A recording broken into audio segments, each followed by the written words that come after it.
Welcome back. His name has been mentioned on every Coffee Time edition since Tuesday. And as National Assembly member for Nianija constituency, Honorable Amadou Kamara is with us now in the studio to speak for himself. Honorable, thank you very much for coming to the program this morning. Yeah, good morning, Peter, and good morning, every listener. It's a pleasure to be here. You look so young, and that's a compliment because, you know, when I was your age, National Assembly members, we used to call them members of parliament, tended to be old. Well, I'm young. Times have changed, eh? Yes, it's indeed, I'm young and then I'm proud of it. You are not, you know, I mean, youths who are future leaders. You are a youth and a leader immediately. So. Absolutely. Well, listen, I know you've been following the conversation on Coffee Time, as well as on other media, including the print, as to, you know, what's going on between the Diaspora Club, the health authorities, and some of the local leaders in Nianija and Chamen, you know, including, of course, yourself as a National Assembly member. So what do you have to say for yourself? What is the true story about the Chamen Health Center and the intention of the Diaspora Club to renovate, even re-equip the maternity ward? Well, thank you very much. Thank you very much. And then, as I said earlier, it's a pleasure to be here. And I think Chamen Health Center, as you might know, it was in a very dilapidated situation, even right now. Okay. But due to some interventions from myself and, of course, the Deputy Speaker and some Nianijan diaspora, now we have stable light there. But the issue at hand right now, what everybody is discussing, is something which, you know, that I myself, as a member of parliament, I was never aware. I was never put in the picture until I started seeing this thing in the media.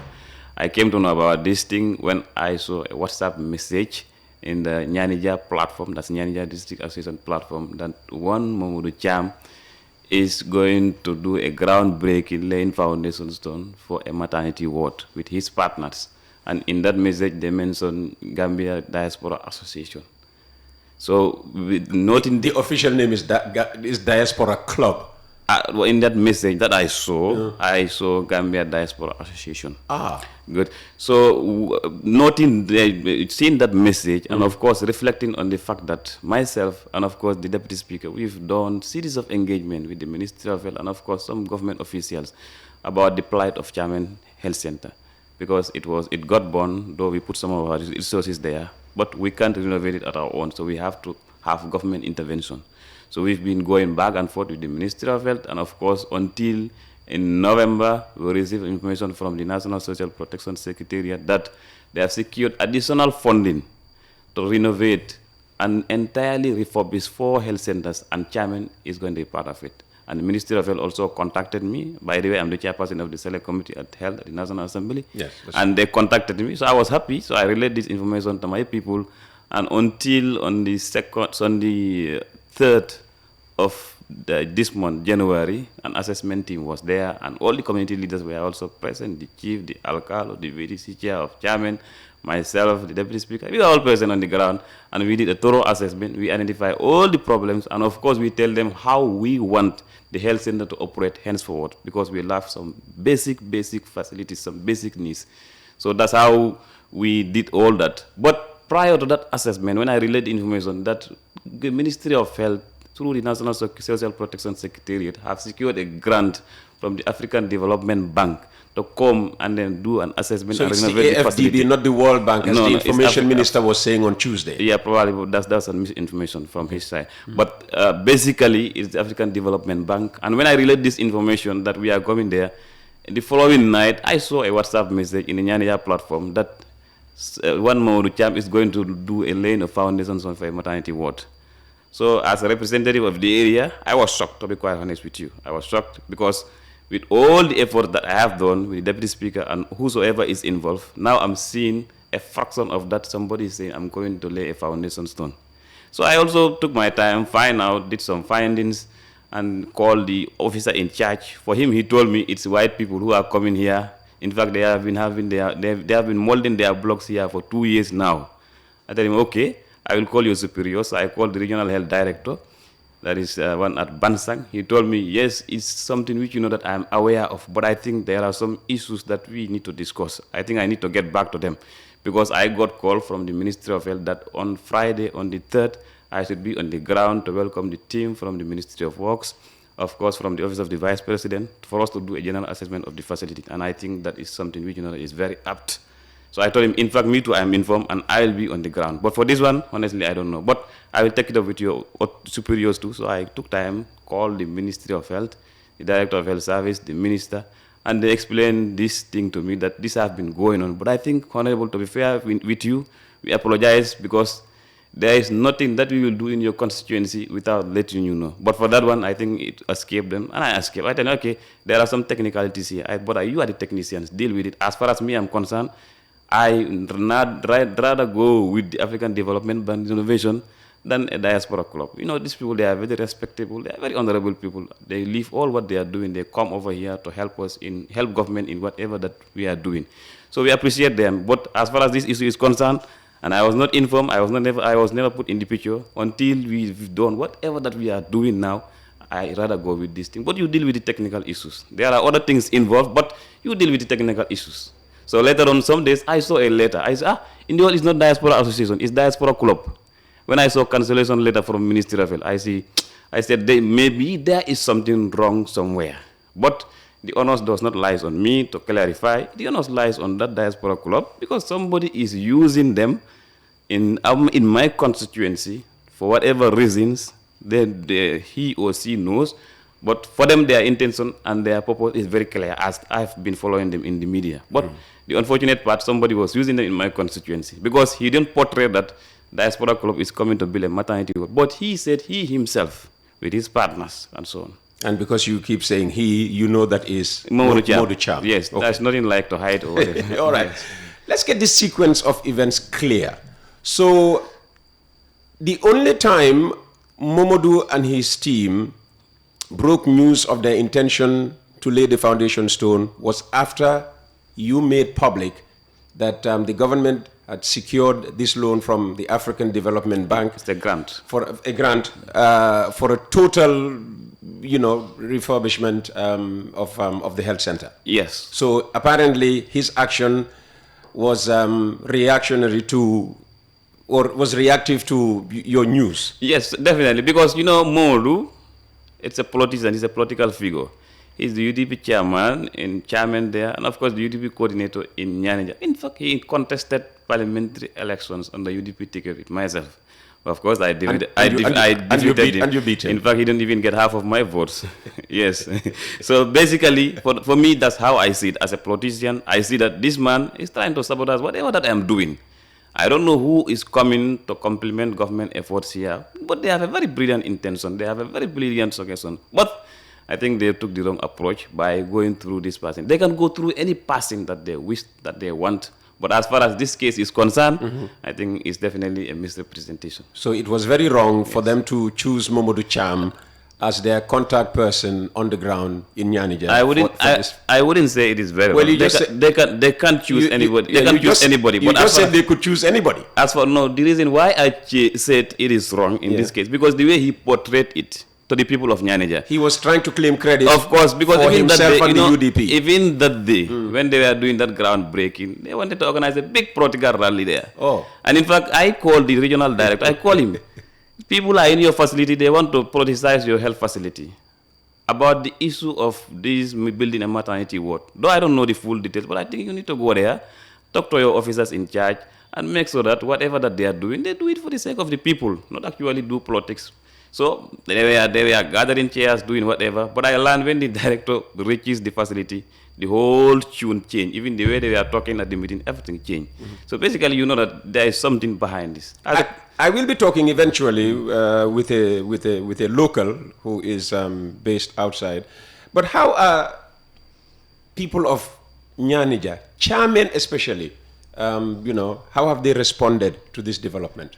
You see, I am happy to report to you that on the 2nd of January, yes, I had a very big meeting in Chamen itself with the Deputy Speaker, because we are celebrating the victory of our Lady Councillor. Very big, massive rally. Yeah, I must say Nianija is blessed. They have 2 National Assembly members. Yes, we are indeed very blessed. And I think that's something which that we should make the best use of. We had a very big rally in Chamen, and these are issues that I personally talked about. I said we have been going back and forth to make sure we have the best facility within the north here. But unfortunately, I just received information in WhatsApp group that somebody is coming to build a maternity ward. Should I go for a total refurbishment, total renovation with additional structures, additional facilities at Chamen Health Center, or go with a section building a maternity ward?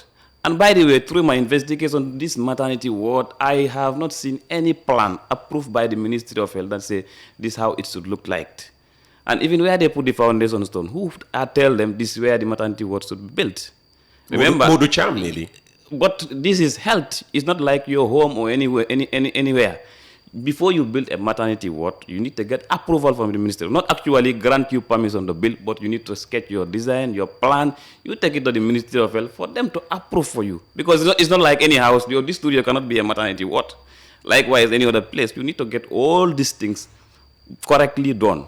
But I think what I will say here is Diaspora Club have a very good intention. But unfortunately, filtering down to my constituency, which I see as definitely an effort or something which that I am not pleased with, because even government will not take a project to Nianija without letting me know. They have to let me know. If they don't, I will wait for them at the National Assembly and I will voice out my frustration and my anger. Because the people sent me to the parliament to keep advocating for them, to say whatever, that is their problem. So I cannot keep saying this, and you are going back to my constituency, doing fraction of things without letting me know. I think that is something which that we should rectify. I don't say they inform me, but I think I deserve that to be put in the picture in this case. So they have, built blocks, even if they have been sitting there for 2 years. They were going to, lay a foundation stone. So at least, some action has been proven, on the part of the Diaspora Club, or whether you want to call it Modu Cham. What's the time frame for this AFDB grant? Well, that one it have to do with some technical issues, but as far as I know, it is something that is secure. It's not like the government is going to look for So money. How soon will works begin in earnest? The money is already here. It is available. As per my information, it's with syndicator. Yes, it's with the government of the Gambia. Okay. Because it's the grant clean money available. Now what we need to do is we've already done the assessment, and the Ministry of Work will come with the comprehensive plan of the facility, and this will be sent to the AFB for no objection. And basically after that, everything will start. So at least another 6 months before anything tangible starts? Most likely, but these are some technical issues.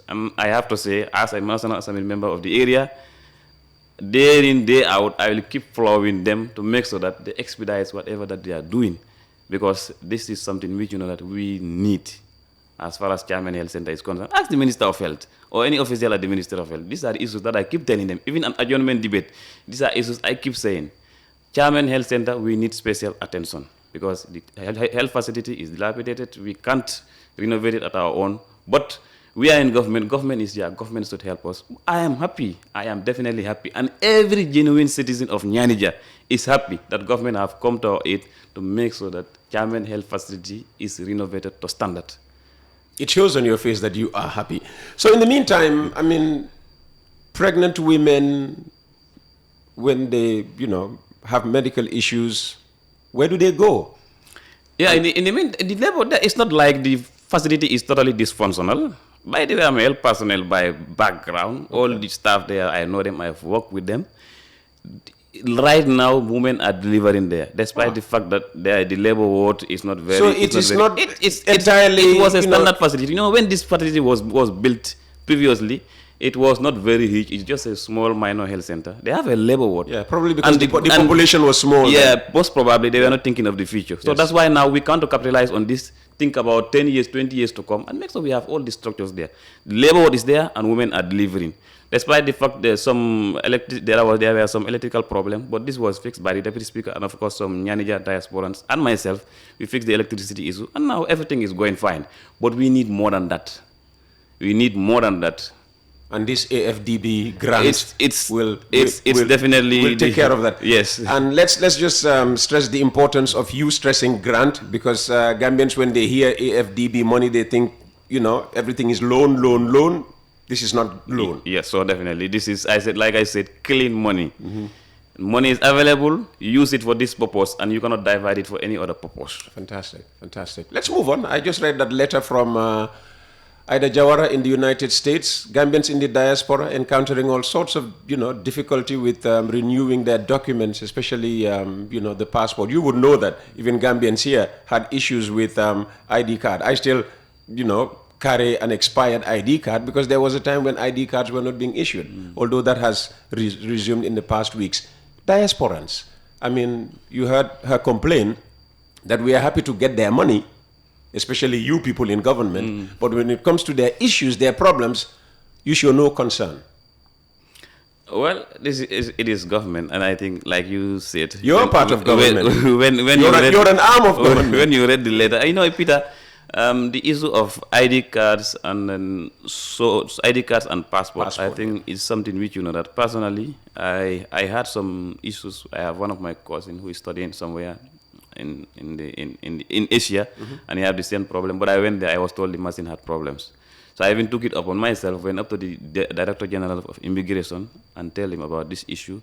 I, of course, even contacted the Minister of Finance to make sure that they make money available for government to repair this machine. I mean, I think that is the only way these forward. Documents are not for free in the first place. So definitely, I think whatever that we need to do is we need to see how best they allocate resources to make sure that this machine is repaired. Will you raise this at the next sitting of the National Assembly? Of course, if it is not done, I will talk about it, because it's something which, you know, that is affecting everybody. Because I know there are many Gambians in the diaspora whom, you know, that they need documentation, like she said.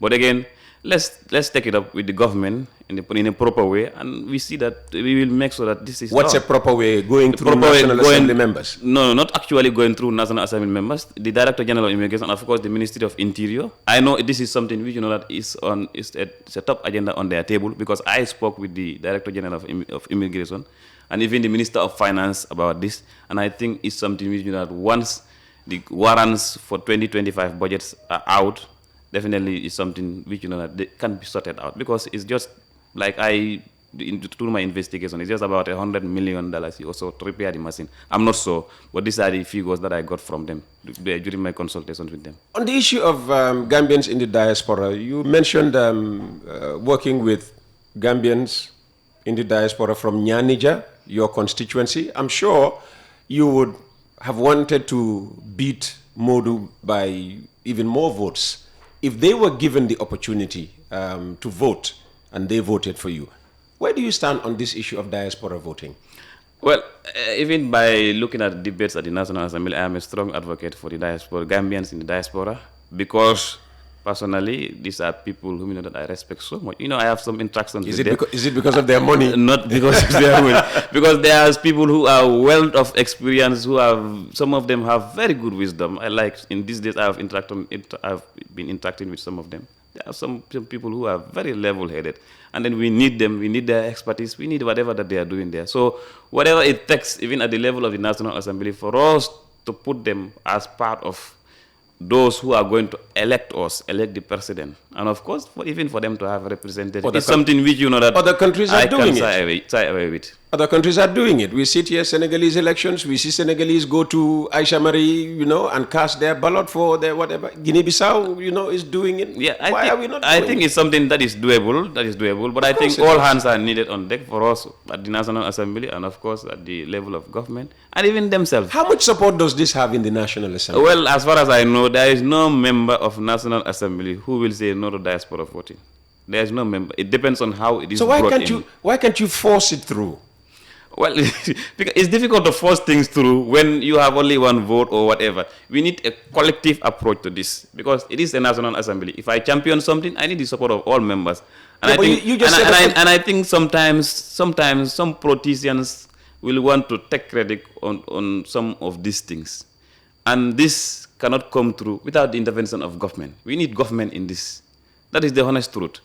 We need government in this. As members of parliament, we need to engage the government in this thing. Okay. And When you say government, I suppose diaspora. you mean the executive. Yes, How much exactly. political will do you see on the part of the executive then? Well, I am part of government because I am a government MP, and I can assure you, even all our discussions as government MPs, this is something we do not stop on our agenda, and there is no way that members of parliament in the government side will go against such things, because it's something we do not, it's good for us.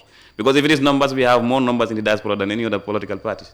You do? Yes. Well, the impression is, I mean, the reason why you guys are fearful of the diaspora vote is that the majority in the diaspora may be on the other side. I wish this can be implemented as soon as possible. Then you will see. You know, it's not like going to Facebook or talking in the media and saying all sort of things. But there are genuine people in the diaspora whom you will never see in the medias and so on talking. They are very genuine people, and they are definitely contributing immensely to the government and, of course, to the people of the Gambia here.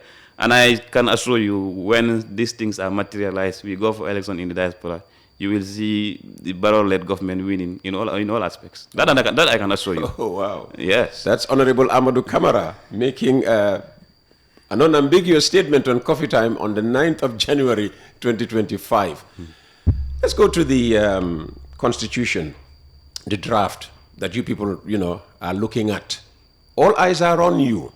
Halifa Sallah, just before you came on, advised you people not to throw this one out, despite its flaws. Work on it, he says. Make it much better than what it is. What we have there now doesn't serve the interest of the people. So that's why he's saying you people should work on it, but don't throw it out. Do you have a feeling that this document will go through to referendum stage? I am more than positive that it will go through. Because the reason why I said this is a normal bill like any other bill, despite the fact it's a constitutional promulgation bill.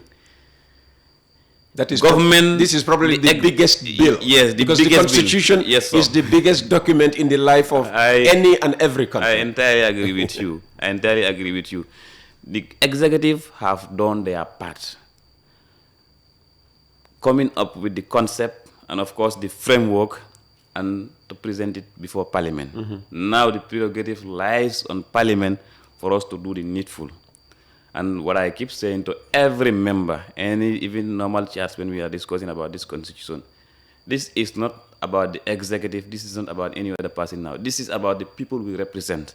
How do we want the people we represent to be governed? Go to your constituency, seek for no, it should be the other way around. How do the people we represent want to be governed? I think that is a slip of my tongue. How do the people we represent, our bosses, want us to govern them? So basically, let's do consultation. Let's allow the processes to flow and make sure we get whatever inputs we want from our people. And our standing orders are very, very clear. When bills comes, it's not like just read and pass, No, there is a period of consultation. And that's the beauty about the National Assembly process. It's very open and very transparent and very clear. In fact, you can see it in many other bills that we are doing there right now. So first reading is gone. Second reading, that's where we will debate on the general merits and principles of the promulgation bill.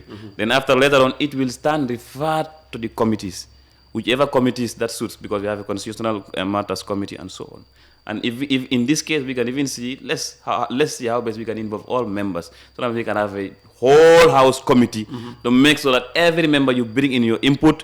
We do consultation all around the country, because I know there was this Constitutional Review Commission. They do consultation both in and out of the country. But when a bill comes to the National Assembly, it is not dictated by any outside force. It is dictated by our rules of procedure. We can go up to anywhere we want. We can do whatever consultation that we want, and whatever input that we want, we will put it there and pass it.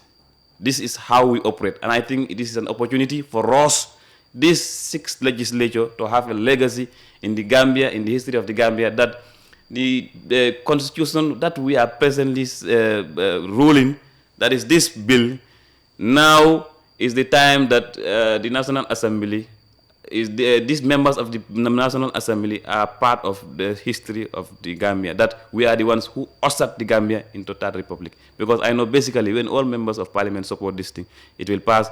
And when we all do our responsibilities in our various constituencies, when it go to referendum, it will also pass. Let's come to the table, let's discuss, The politicians and whosoever outside, those who are talking, let them talk outside. But now this is members of parliament who should be guided by our who conscience. Are also politicians. Yes, but we should be guided by our conscience, despite the fact that we should be cognizant of our political lines outside or whatever. But when we come to the National Assembly, when bills are presented, we should be guided by our consent, the interests of the people. And the people are saying, let's give it a chance. Let's give it a chance, despite the fact that they are saying, if a dot was removed, we will not accept it. I think that is not something which is desirable. Let's come to the table, discuss about these issues. Whatever that was removed, if we feel that we can bring it back, we bring it back. Whatever that we think that is put there and we don't need it, we remove it and we move on. Once we pass it, we convince people to go vote it in. And we also into a third republic. And I think we all need it. Of course, yes, we do. We all need it. If you see the talks are many, every Gambian, even Gambians outside, even friends of the Gambia, donor partners and whosoever, we all need this thing. We all know.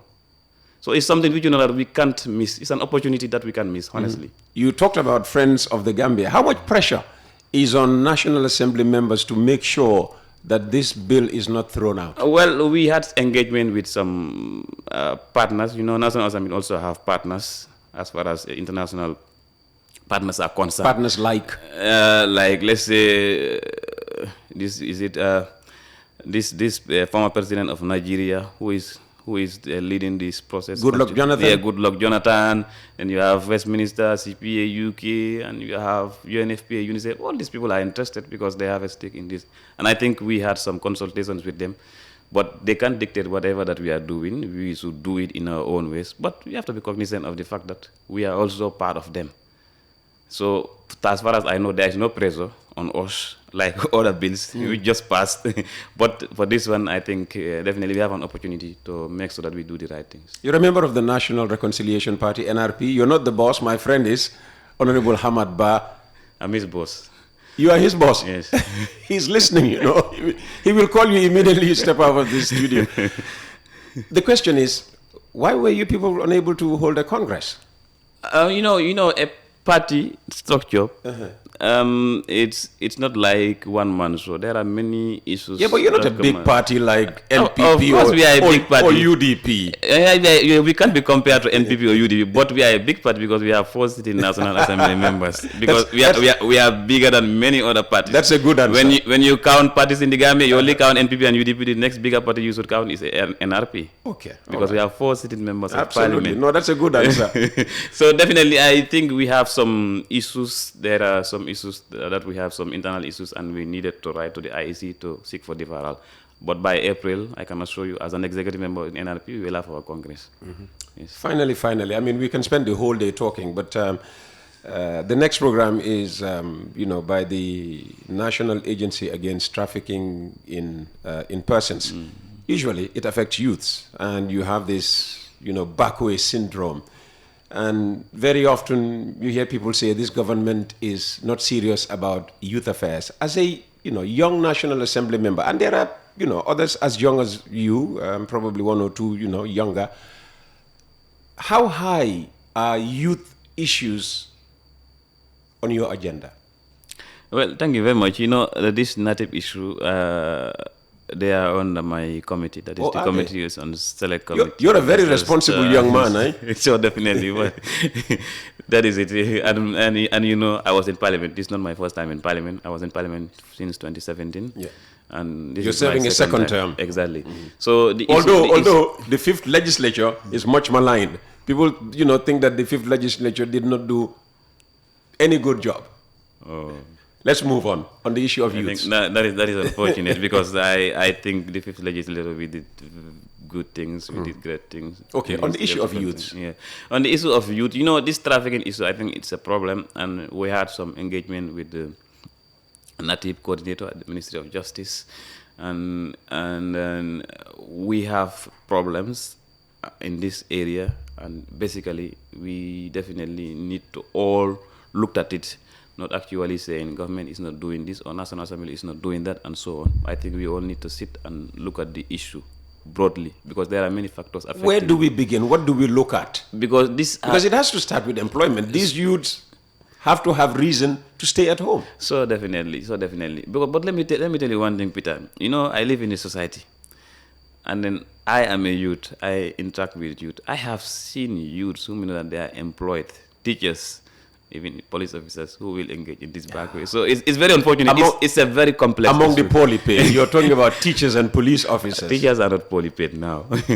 They are not. Yes, now they are not poorly paid. Right. So definitely, I was in the classroom myself. That's where I started earning money. I wanted to be there, but I can be there because I believe I'm not a teacher. So I think it's a complex issue that need national discussion, and I think these are issues that people keep saying. We need to sit down and talk about this. But the only problem is people will say we need to sit down and talk about it. But where are we going to sit down and talk about it? It's not about government only. It's not about, of course, the civil societies only. It's about all of us, families, starting from the units of the families. We need to sit down and see what is the problem. Because as I said, the problems, they are multifaceted. How do we solve one problem to the other? And I know certainly us at the level of the National Assembly, and us at the level of the Select Committee on Health, Disaster, Refugees and Humanitarian Relief, we are more than ready to be part of any discussion on this matter, because we know that I, being a youth, and of course majority of members of parliament being youths, we should definitely look at this and then look into the plight of the youth. If the problem is employment, how we can employ on government to make sure that they create more employment opportunities. And of course, if the problem is about family, how do we talk to families to talk to their youth? And if the problem is other things, how do we intervene in those things? Because definitely how the trend is going is so worrisome. And these are issues that we've discussed up to the level of the ECOWAS. At ECOWAS Parliament, one time we've talked about it. The issue of youth migration, especially in the sub-region, it's a problem. It's not about Gambia only, but within this ECOWAS sub-region that I can speak of, it's a problem. Yeah, it's definitely a problem. Places like NBR, places like Banjul, they are hard hit. How big is it a problem in the Nianija? It's a big problem. My own brother was also engaged in this back way, but fortunately enough for him, he went up to Libya. We have to see how best we get him back, because I tell you, he nearly lost his life in the sea. I think he was crossing. They went up into deep sea. They both have a problem. Oh dear. It's only God who saved him to come back. I tell him, you have to come back, because when I talk initially, you don't listen. Now you have seen. Now he's back. And then when he came back through this intervention of IMO, they have opened a workshop for him, welding workshop, and he's doing good. Oh, he's doing good for himself.